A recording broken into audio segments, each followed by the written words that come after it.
Assalamualaikum warahmatullahi wabarakatuh. Perkenalkan, nama saya Anggun Permatasari, NIM 20.02011023 dari Prodi Rekayasa Sistem Komputer, Fakultas Komputer. Oke, baiklah. Kali ini saya akan menjelaskan tentang komponen-komponen yang ada di CPU. Nah, sebelum ke pembahasan, teman-teman tahu nggak sih apa itu CPU? CPU yaitu Central Processing Unit, yang merupakan sebuah komponen terpenting dari sistem komputer. Komponen pengolahan data berdasarkan instruksi yang diberikan kepadanya dalam mewujudkan fungsi dan tugasnya. CPU tersusun atas beberapa komponen. Komponen utama CPU yaitu Arithmetic and Logic Unit atau biasa disebut dengan ALU. Yang kedua, Control Unit. Yang ketiga, Register. Dan yang keempat, CPU Interconnection. Masuk ke pembahasan, Arithmetic and Logic Unit atau biasa disebut dengan ALU bertugas membentuk fungsi-fungsi pengolahan data komputer. ALU sering disebut sebagai bahasa mesin atau biasa disebut dengan Managed Language karena bagian ini mengerjakan instruksi-instruksi bahasa mesin yang diberikan padanya, seperti istilahnya. ALU terdiri dari dua bagian, yaitu unit aritmetika dan unit logika boolean, yang masing-masing memiliki spesifikasi tugas tersendiri. Arithmetic Logical Unit atau biasa disebut dengan ALU merupakan bagian komputer yang berfungsi untuk membentuk operasi-operasi aritmetika dan logis terhadap data.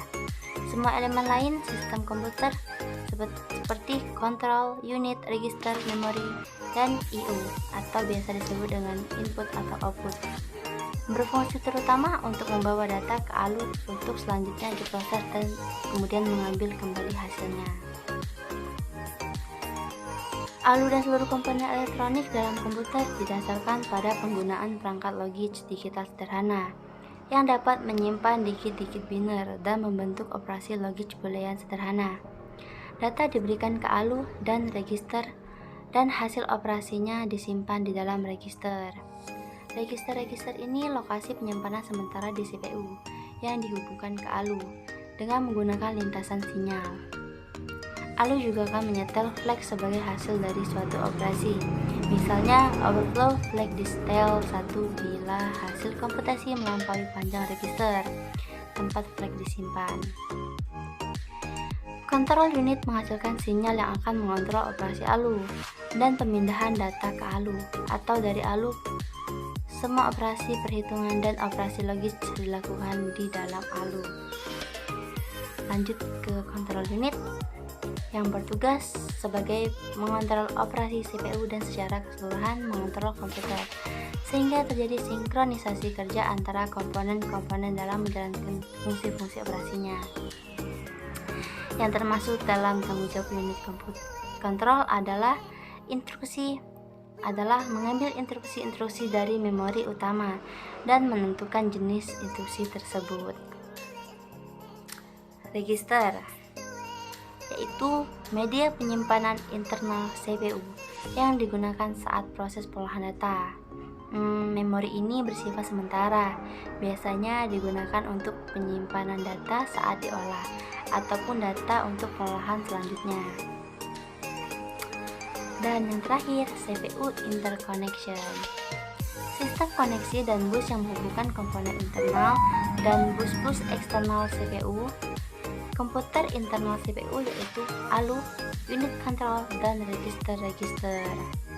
Komponen eksternal CPU antara lain sistem lainnya seperti memori utama, piranti, masukan, atau pengeluaran. Nah, bisa teman-teman lihat gambar komponen internal CPU. Itu ada di dalam CPU ada ALU, register, control, unit, dan masih banyak lagi tuh. Dan kita lanjut. Fungsi CPU yaitu menjalankan program-program yang disimpan di dalam memori utama dengan cara mengambil instruksi-instruksi, menguji instruksi tersebut, dan mengeksekusi satu persatu sesuai alur perintah.